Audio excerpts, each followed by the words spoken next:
Senhoras e senhores, bom dia, boa tarde, boa noite, seja lá qual for o horário que você está assistindo essa videoaula. Professor Rodrigo de Física aqui na área para trabalhar com você a parte 2 da nossa aula de energia potencial elétrica. Portanto, se você não viu ainda a parte 1, por favor, volte, porque essa daqui é uma continuação daquela ideia. Então, senhoras e senhores, vamos lá. Primeiro tópico da aula de hoje, potencial resultante. Conforme a gente viu na aula passada, uma carga elétrica, Qzão, ela pode ser fonte de um campo elétrico, ela gera ao seu redor um campo elétrico. E nos pontos ao redor desse campo elétrico, nós podemos associar um valor. Esse valor é o valor do potencial elétrico. Então, vimos que em pontos equidistantes de uma carga elétrica, Qzão, existem pontos onde nós temos um potencial elétrico, Vzão. Essa curva que a gente desenha, ou melhor, essa circunferência que desenhamos ao redor da carga elétrica, ela é chamada de superfície equipotencial.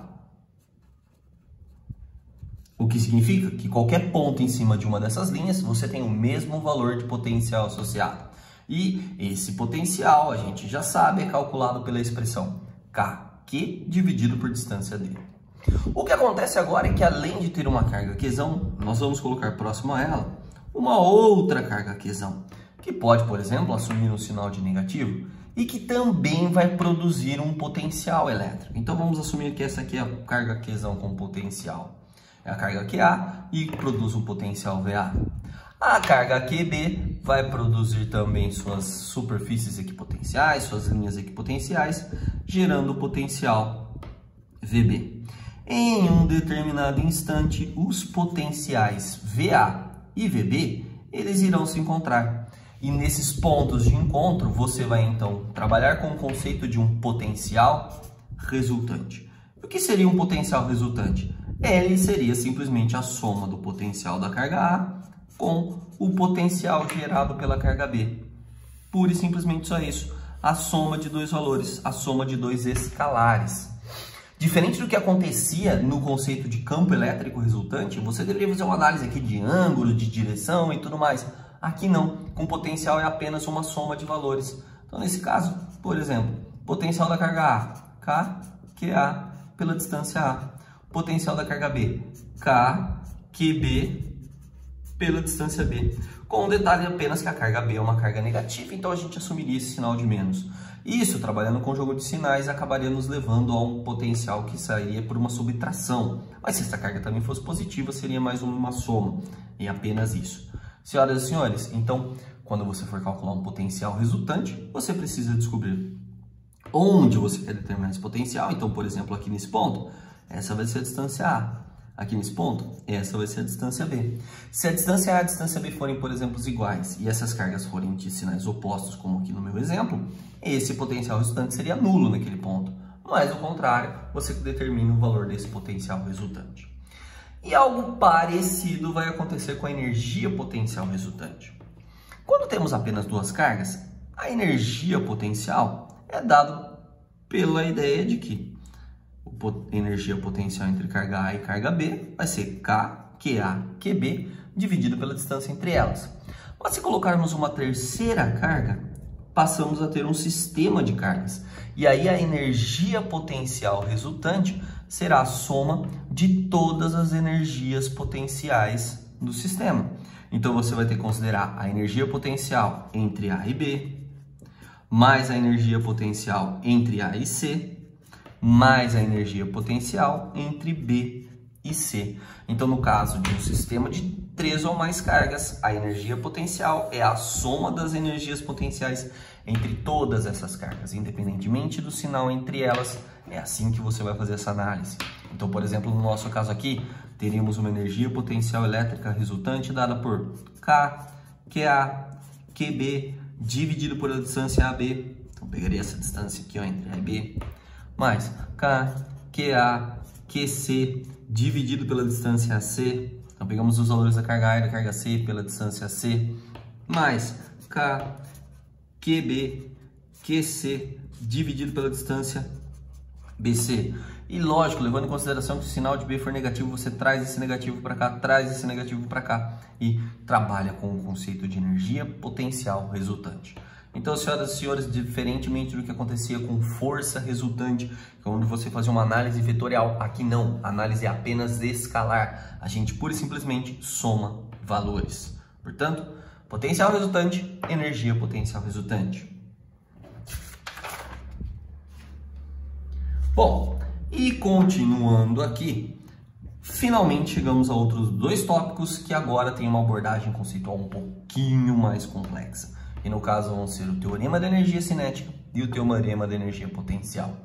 Moçada, os dois teoremas eles têm a sua origem na mecânica, portanto aqui não vou trabalhar muito com a dedução desses teoremas, e sim apenas com a abordagem deles para a ideia de energia, elétrica, ok? Então começamos assim. O teorema da energia cinética, o que é que ele diz? Bom, o teorema da energia cinética diz que o trabalho aplicado sobre uma carga vai gerar a variação da energia cinética nessa carga. Como assim, Rodrigo?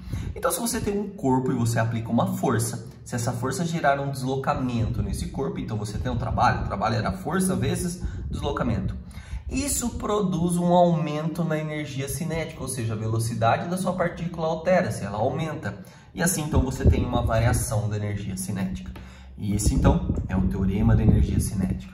Se a gente expandisse esse teorema, teremos o seguinte: o trabalho vai ser mv² dividido por 2 menos mv0 ao quadrado dividido por 2, certo?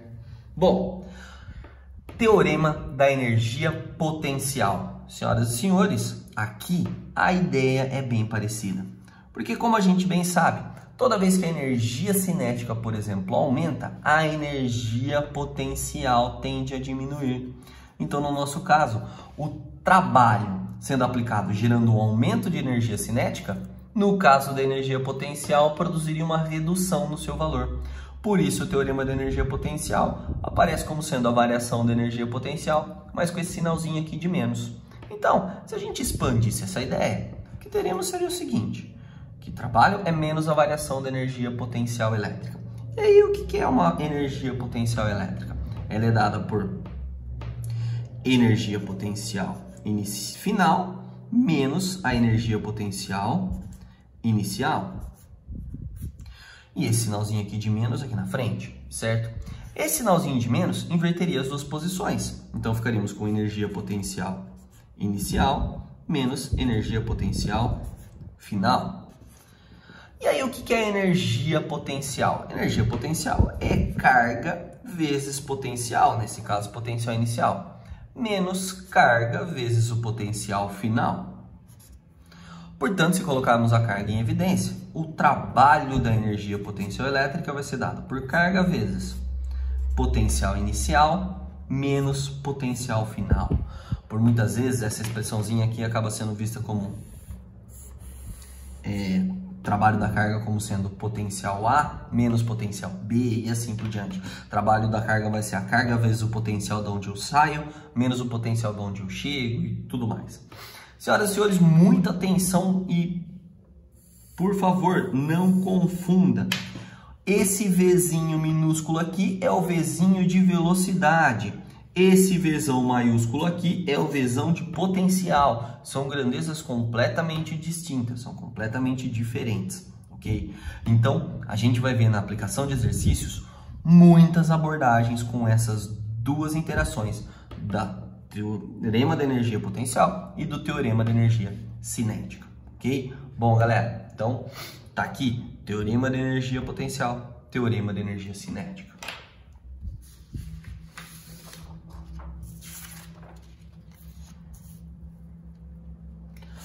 Mais um tópico dentro do nosso conceito de energia agora aparece como sendo o potencial em condutores.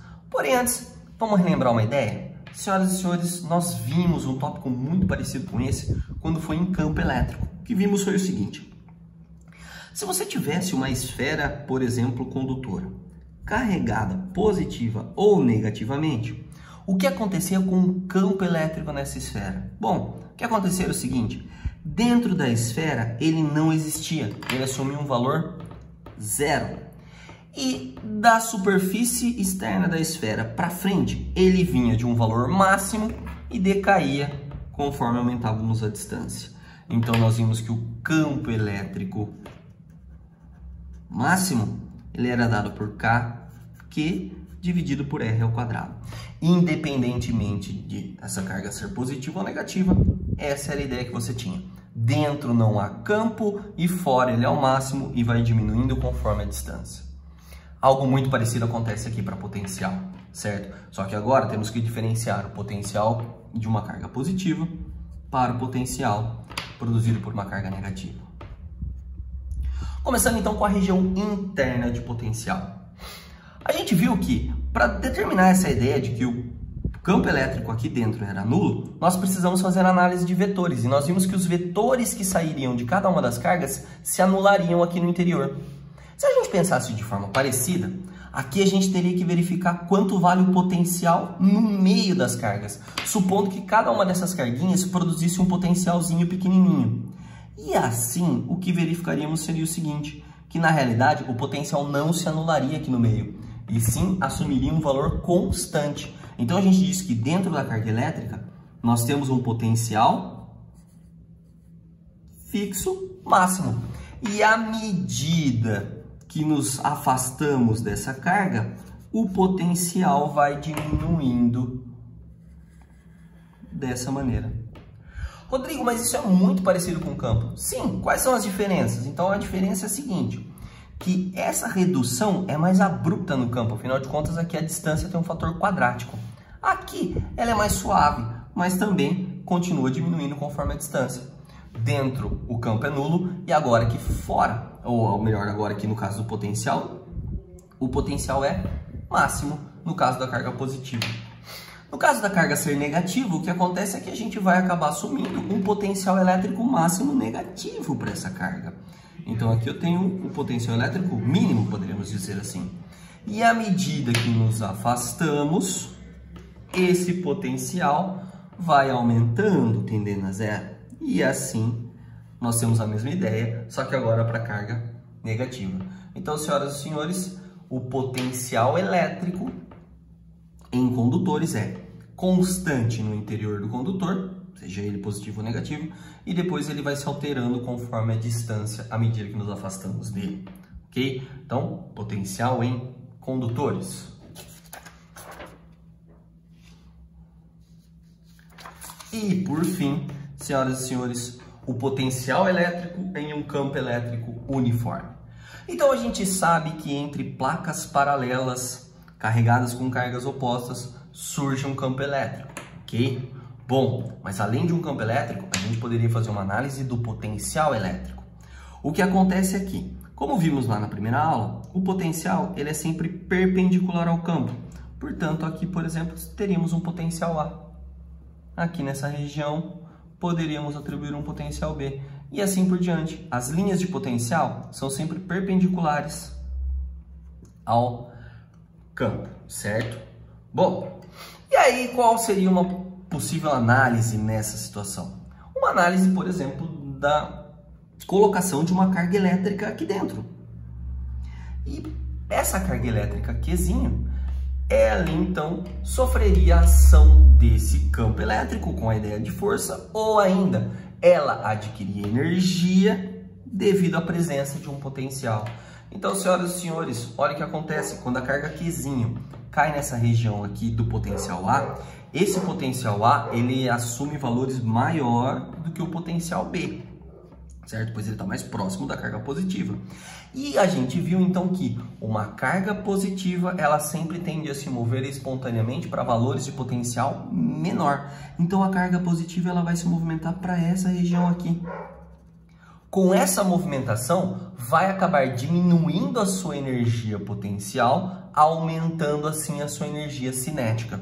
E aqui se enquadra bem a ideia dos teoremas da energia potencial e da energia cinética. Então, para essa carga Qzinho, o que vai acontecer? Vai haver um aumento da energia cinética, pois ela vai começar a se mexer. Portanto, ocorre aqui um trabalho. E, em contrapartida, vai ocorrer, então, como consequência, a redução da energia potencial. Então, os dois teoremas eles se aplicam numa situação como essa. A gente acaba, então, assumindo o seguinte, que, de maneira espontânea, toda vez que você calcular esse trabalho, e esse trabalho for positivo, certo? Então, é natural que esse fenômeno ocorra. Então, trabalho positivo, também conhecido como trabalho espontâneo, ou trabalho motor. Agora, se por exemplo essa carguinha positiva tivesse sido colocada aqui no potencial B e você tentasse levá-la até o potencial A, aí isso não seria natural. Se a gente pegar uma carguinha positiva aqui e jogar ela ao contrário, jogar ela na direção do potencial A, ela vai tender a perder velocidade, então a energia cinética vai diminuir. A energia cinética diminuindo vai assumir para a gente que esse trabalho é negativo. Esse trabalho sendo negativo impõe que aí a energia potencial vai ser positiva, ou seja, você vai estar realizando um trabalho negativo, mas em contrapartida vai estar aumentando o valor da energia potencial. No caso de trabalhos negativos, a gente diz que ele é um trabalho resistente, é um trabalho forçado, é um trabalho não natural. Bom, outro ponto de observação importante. Senhoras e senhores, se a carga sai do potencial A e vai até o potencial B, ela não necessariamente precisa ir em linha reta aqui. Pode ser que por algum motivo aí aleatório, ela venha por esse caminho aqui, certo? Mas aí a ideia é que tanto faz qual o caminho descrito pela carga, porque o trabalho vai independer da trajetória, o trabalho depende apenas dessas diferenças de potencial. Então o trabalho é igual, tanto em linha reta quanto fazendo curvas e assim por diante. O importante é só olhar da onde ela saiu até onde ela chegou. Então, num sistema conservativo,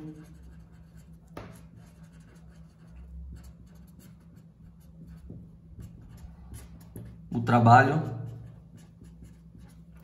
independe da trajetória.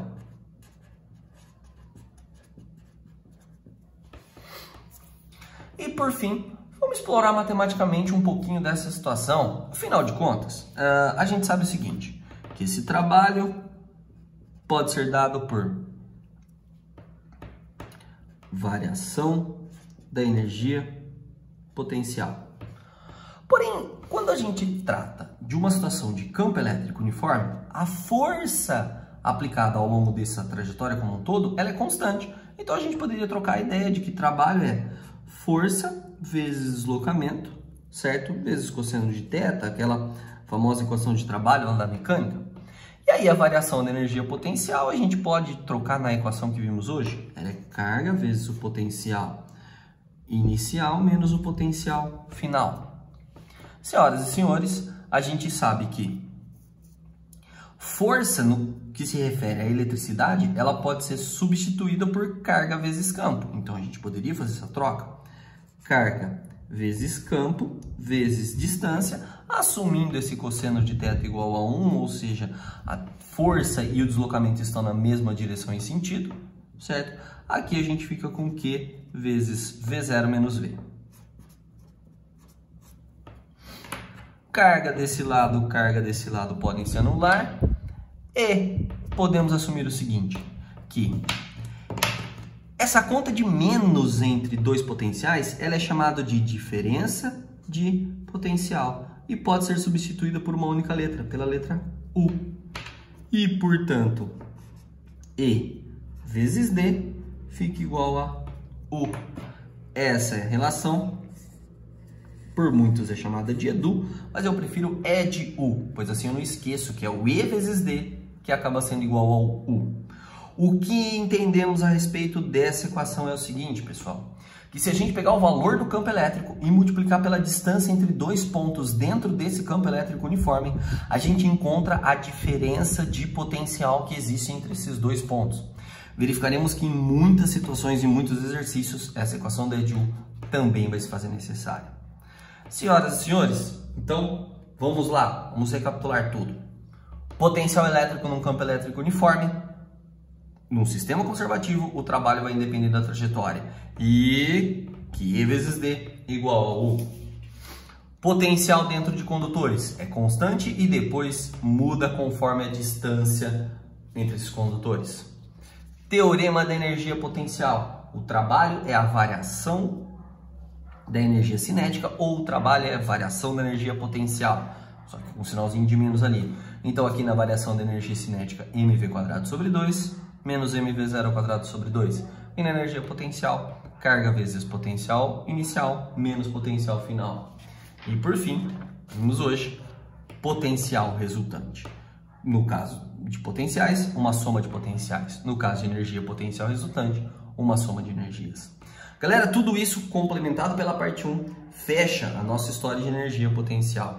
Mas antes da gente se despedir aqui, vamos trabalhar alguns exercícios, vamos resolver algumas questõezinhas para colocar em prática isso. E lembre-se que no final do vídeo, então, da parte 2, vou estar indicando para vocês os exercícios a serem estudados. Então, vamos lá, vamos pegar aqui uma questãozinha que acho que vai auxiliar muito a gente fazer a junção dessas ideias. Eu estou pegando aqui, galera, esse exercício aqui, ó, número 2.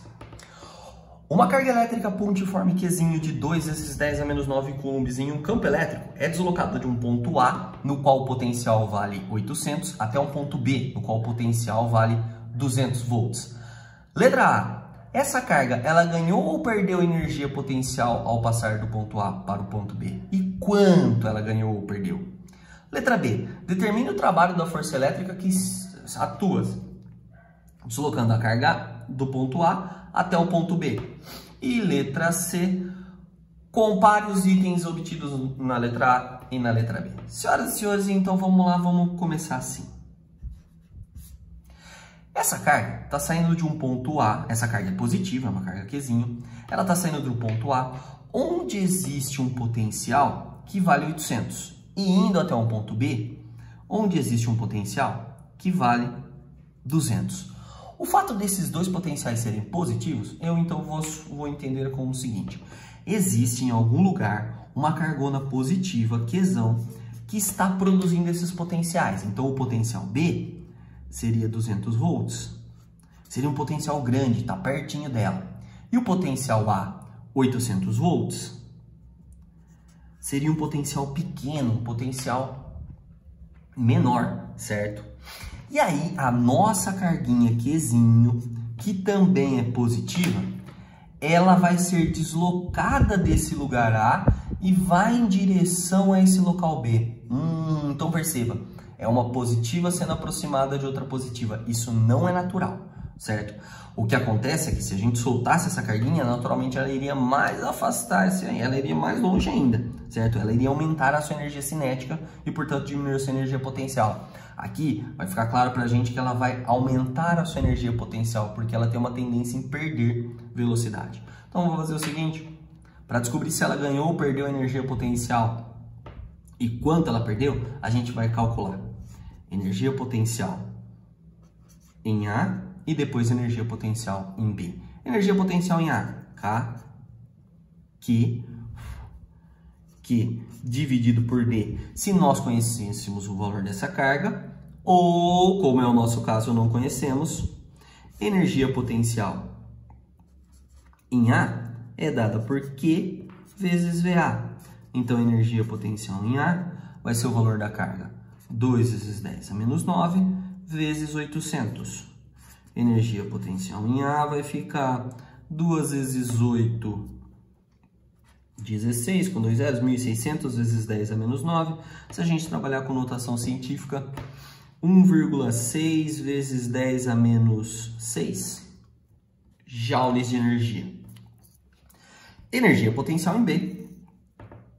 Energia potencial em B vai ficar Q vezes VB. Energia potencial em B vai ficar 2 vezes 10 a menos 9 vezes 2.000. Energia potencial em B igual 2 vezes 2, 4, 4.000 vezes 10 a menos 9, ou 4 vezes 10 a menos 6 joules. Como a energia potencial em B é maior que a energia potencial em A, a gente conclui que ela ganhou energia, então ela aumentou a sua energia potencial. Letra B. Determine o trabalho da força nessa situação. Então, o trabalho da força sempre vai ser a carga vezes o potencial do começo menos o potencial do fim. O trabalho vai ser a carga vezes o potencial no começo. Eu estava no ponto A e eu fui para o ponto B. O trabalho vai ficar a carga. 2 vezes 10 a menos 9 vezes potencial em A, 800, menos potencial em B, 2000.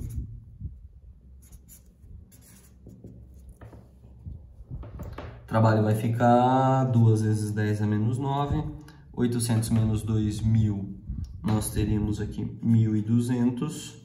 Esse trabalho vai ficar 2.400 vezes 10 a menos 9, ou 2,4 vezes 10 a menos 6 joules. Aliás, aqui vai ficar negativo. Ah, e faltou aqui um pedacinho no item A. Quando ele pergunta para você se a carga ganhou ou perdeu energia, ele também perguntou quanto. A gente concluiu que ela ganhou, mas quanto ela ganhou? Então, para descobrir quanto ela ganhou, eu faço EPEL B menos EPEL A.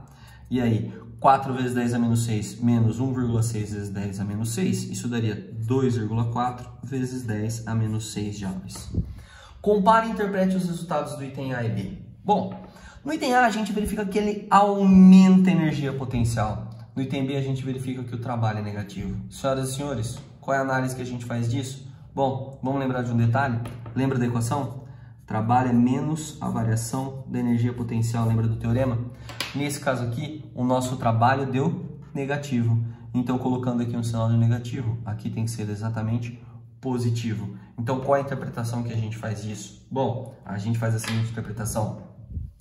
Para sair do ponto A e ir para o ponto B, a carga deve ser forçada a fazer isso. Isso não é o natural, portanto, o trabalho é negativo, é um trabalho resistente. Em contrapartida, isso faz com que aumente a energia potencial armazenada nessa carga, fazendo com que ela no futuro, por exemplo, possa sair aqui disparada, sair com grande velocidade desse ponto. Então, questão de número 2, análise do teorema da energia potencial com o trabalho. Uma próxima questão aqui para a gente explorar, questão de número 2 também, agora aqui falando sobre o seguinte.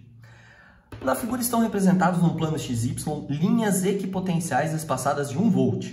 Considere as seguintes afirmações com relação à situação. Afirmativa número 1. O trabalho realizado pela força elétrica para mover uma carga de 1 coulomb de D para A é de menos 1 joule. 2. O módulo do campo elétrico em C é maior do que em B. 3. O módulo do campo elétrico em D é 0. Senhoras e senhores, vamos lá. Perceba o seguinte, que essas linhas de potencial, elas vêm meio que se concentrando. Então, em algum lugar aqui deve haver uma carga. E pelo sinal que eu vejo aqui nesses potenciais, eu vou assumir que essa carga é negativa aqui, certo? Então, em algum lugar tem uma carga negativa que está gerando essas curvas de potencial. E aí a gente começa com a seguinte, primeira afirmativa. O trabalho realizado pela carga para mover uma carga de 1 coulomb de C para D é de menos 1 joule. Então, é um trabalho que vai pegar uma carga que vai movimentar ela de C até D. É da onde eu saio até onde eu chego. É o começo menos o fim. Então, o valor da carga, 1 coulomb. Potencial no ponto C. Bom, o potencial no ponto C, ele é um potencial de menos 1 volt. O ponto C aqui aparentemente está fora das linhas de potencial, mas é porque a impressão ficou ruim. Ponto C, vamos assumir que ele aqui, ó, ele é de menos 1 volt. Menos o potencial no ponto D, e no ponto B é de 0 volts. Então, se eu faço 1 vezes menos 1, isso dá menos 1 joule. Portanto, a afirmativa 1, ela é verdadeira. Afirmativa 2. O módulo do campo elétrico C é maior do que o campo elétrico B. Bom, galera, o ponto C, ele está aqui, ó, muito próximo da nossa carga. Então, eu vou ter um campo elétrico grande. O ponto B está mais distante da nossa carga, então eu vou ter um campo elétrico de módulo pequeno. Portanto, o campo elétrico em C é maior do que em B? Sim, ele é maior. E afirmativa de número 3. O módulo do campo elétrico em D é 0? Nada disso. O que é 0 no ponto D é o potencial elétrico. O campo elétrico não, ele tem um certo valor e ele não é 0. Portanto, afirmativa falsa. Ficamos com 1 e 2. Próxima questão, exercício 3. Uma carga elétrica Qzão no vácuo gera um campo elétrico nos pontos A e B, conforme ilustra a figura. Sabendo que ele é constante, que a constante eletrostática é de 9 vezes 10 a nona, Qual é o trabalho realizado pela força elétrica para transferir uma carga do ponto B para o ponto A em milijoules? Senhoras e senhores, essa questão é um clássico da McKinsey, ela não apareceu apenas uma vez, já é a segunda vez que ela aparece. Da outra vez as distâncias inclusive eram 30 e 40 e portanto aqui todo mundo queria fazer um Pitágoras e encontrar 50, mas não tem o porquê. Afinal de contas, nós não estamos fazendo mais uma análise de forças, nós estamos fazendo uma análise de potenciais. Então a ideia é a seguinte, essa carga quesão positiva, ela produz um potencial VB aqui. E também produz um potencial VA aqui. Eu quero calcular o trabalho para levar uma carguinha de B até A. Então é a carguinha vezes o potencial B menos o potencial A. Só que para isso eu preciso determinar os valores do potencial B e A produzidos pela carga quesão. Então vamos começar assim, ó. O que é o potencial B? É K, Q, dB. Então vai ficar 9 vezes 10 a nona, o valor da carga quesão, que é de 10 microcoulombs, ou 10 vezes 10 a menos 6, dividido pela distância B, que é uma distância de 1 metro. Então aqui eu posso deixar esse potencial como sendo de 90 vezes 10 a terceira volts. Eu nem vou tratar notação, vou deixar ele assim mesmo. Potencial do ponto A. Bom, eu aumentei essa distância 2 vezes. É natural que esse potencial vai diminuir 2 vezes. Mas vamos ver isso na prática. K, Q, A, dA igual 9 vezes 10 a nona, a cargona 10 vezes 10 a menos 6, dividido pela distância aqui que vai ser 2. Então isso aqui daria 45 vezes 10 a terceira volts. A carga Qzinho é quem vai andar nesse potencial, então eu quero agora o trabalho nela. Então a carga Qzinho, 2 vezes 10 a menos 6, vezes potencial no ponto B, 90 vezes 10 a terceira, menos potencial no ponto A, 45 vezes 10 a terceira, trabalho igual 2 vezes 10 a menos 6, aqui vai dar 45 vezes 10 a terceira, 2 vezes 45, 90, vezes 10 a menos 3 joules, o que corresponde a 90 milijoules, letra A. Senhoras e senhores, portanto, espero que você tenha aí entendido as teorias a respeito de energia potencial. Estarei indicando para vocês no final agora desse vídeo, na descrição do vídeo, os exercícios a serem trabalhados e resolvidos. E, por favor, qualquer dúvida, pergunte. Galera, um bom estudo para vocês, boa semana aí e lembre-se, fique em casa. Abraços, tchau, tchau.